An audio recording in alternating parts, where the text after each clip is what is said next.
Hey everyone, it's me, Tim. Today I want to talk about understanding game design choices. Specifically, I want to talk about why designers sometimes choose the feature set that they have for their game. And I want to talk about it because there are a lot of comments I see on the channel from people basically saying, I don't like this. I wish they hadn't done this. This was a bad choice. And it's kind of like in that video I had about bad games. I want to talk about why games are sometimes made with choices the way they are that you yourself do not like and do not agree with. Now, remember, I've said frequently, too many videos to link to, that whenever you have a question about something, the answer is money. So, why is this game like this? Money. Why didn't they do this? Money. Why did they do this? Money. So, in essence, my answer for this question of why this design choice was made is probably money. However, I want to go in more detail than that because a lot of people are like, no, they were dumb. They were bad designers or whatever. I'm going to walk through it slowly. I don't want to sound like I'm being pedantic or anything, but people like to not hear what I'm saying, so I'm going to do this in tiny little snippets. First of all, people like different things. Gotta accept that. Chocolate vanilla, Marvel movies versus art house movies. People like different things. So different things are being made. Also, everybody has money. Everybody. And they spend it on different things. There. Those two little tidbits have explained everything I'm going to say from now on. So, one thing you have to accept if you're going to get into game development is every single design choice that you ever make is going to divide your players into two groups. It's going to bifurcate your player base. That's the word for today, bifurcate. I bifurcate, you bifurcate, he, she, it bifurcates. What this boils down to is you make a design choice, some people will like it, some people will hate it. You literally cannot avoid this. It's why I said there's no 100% games, 100% positively reviewed games, movies, books, anything. So I can't imagine you disagreeing with me on this, but you do have to accept it. You just have to accept it. So once you have that, then you have to realize that putting one of those choices in your game will immediately make the other group, the hate group, not like your game because of that feature. And you may think, I'm going to be super clever and provide it as an option. Well, we've talked about that. There are people who hate that you provide it as an option. Forget a lot of the money reasons, like I pointed out, where every time you provide an option, you have created a new path in your game that has to be tested. So every time you do an option, you may have just doubled how much testing you have to do in the worst case. But I just want to say that there are people who out there, and people who've commented on this channel, they hate when game developers provide options. They hate game options for difficulties. They hate game options for quest markers.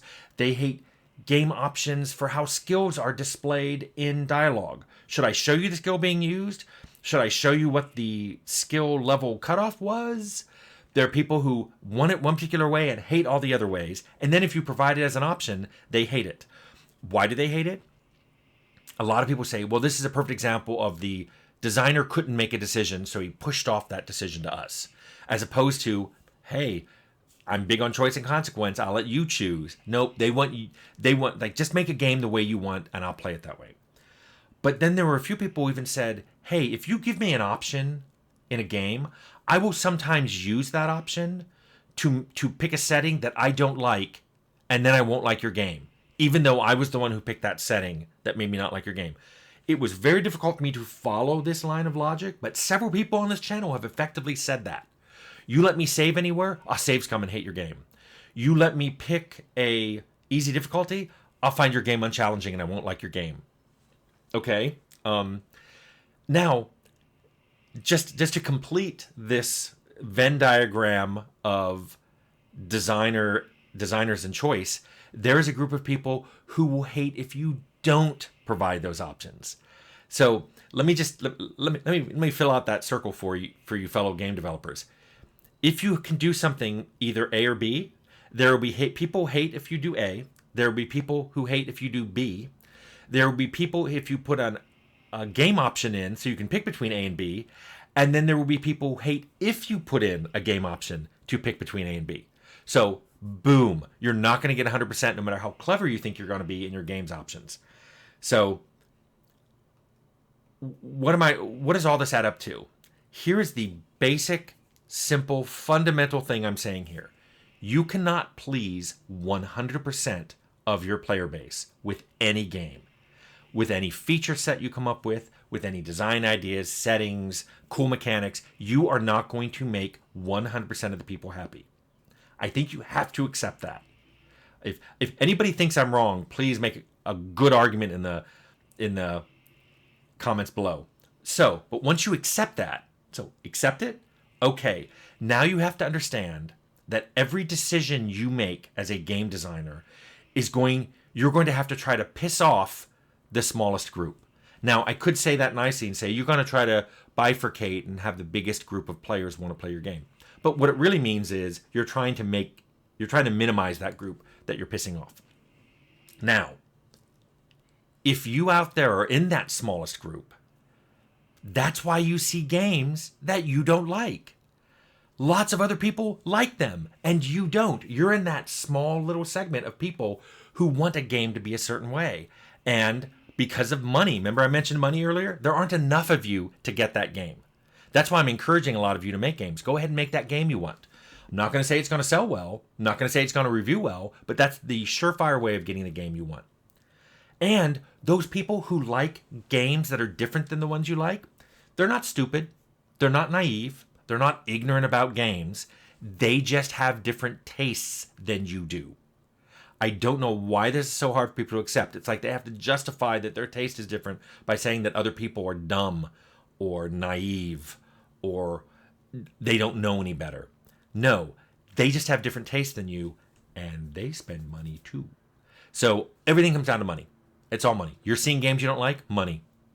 So the bottom line I wanted to say here is when you're trying to understand why a game has certain design choices in it, it's because many games are made that you don't like, and many games are made that you do like.